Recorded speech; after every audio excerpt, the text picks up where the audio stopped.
Welcome back to Les Schwab Tire Center's Outdoor GPS, presented by Fisherman's Marine and Outdoor. Now, it's real time. Welcome back, everyone. We're lucky enough to have Mr. Buzz Ramsey here on Outdoor GPS. Again, it's been way too long since we've had Buzz here. Buzz, how you doing, sir? It's good to see you. I'm good, Owen. Well, I got a couple of questions before we get into the meat of the conversation. How was your winter steelhead season, sir?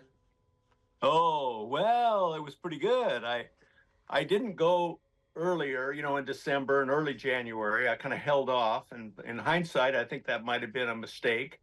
But I did fish a little bit the end of January, and then, the end of February, and I fished intermittently in March, and I landed 36 steelhead. Nice. For the winter season.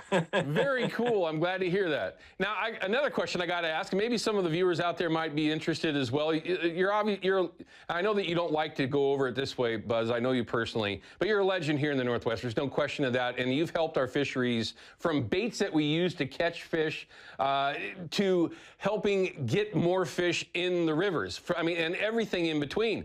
What's your favorite fish to target? Is it a steelhead run, a chinook run? What would you say Buzz Ramsey's favorite fish to target is? Well, my passion that got me into the industry and everything, of course, was salmon and steelhead, and primarily steelhead, especially in my younger years. Although I enjoyed catching spring chinook too, and especially eating them. Oh, yeah. So I like steelhead. I love the steelhead season, winter steelhead, all of them really. But I love the tug of them chinook too. So it's a tough question to answer, isn't it? Yeah, it really is. It really is. Especially when the salmon are thick. When salmon are like steelhead. You start catching a lot of them, and it's really fun.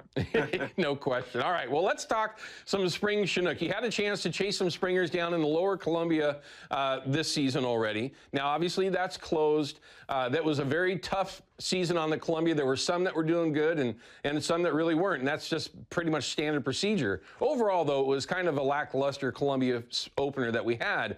But now we're restricted to the Willamette only, and we're going to be that way for at least a considerable amount of time. For folks that are spending their time on the Willamette, because you've also spent tons of time, it's a weird year. What would you say might be an option or a way to maybe be more proficient at it, or maybe a section of the river that you might focus on this time of year, understanding what the fishery is actually like this year? Well, the run is down this year. At least the Columbia forecast was down. The Willamette forecast doesn't look too bad if you look at the forecast. However, the fishing has been pretty slow so far. But it is interesting to me, over the years I've watched, and these fish seem to stage in certain areas of the river. And why, I'm not sure. It seems like it's always changing.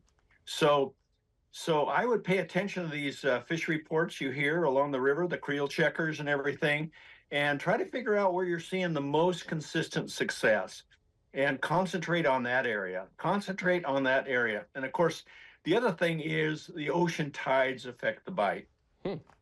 When tides are soft, the fish can bite all day, and maybe trolling might be good all day. But it seems like the first, before and after a tide change, particularly a high tide, seems like is the best bite. And many times it's the first part of that outgo that the fishing is the very best.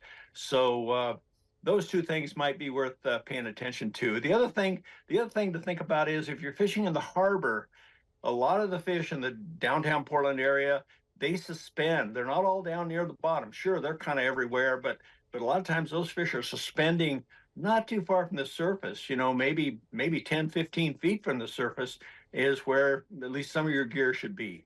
Yeah, it makes perfect sense. And we talk about it a lot, Buzz, and I know that you kind of really started that conversation years ago with you and several of your friends that really built our fisheries. Honestly, everyone, I hope that you truly appreciate that. But tides, right? Hour before, hour after. One of the bits of advice that I've given over the years, and I'd love to get your take on it, a lot of us can only go when we have the opportunity. It has nothing to do with tide. We don't even get to get the best part of the tide. Is that something that we should really pay a lot more attention to and maybe focus on that when we spend our time on the water? Maybe try to break it up a little bit so that you only spend your time at the perfect timing?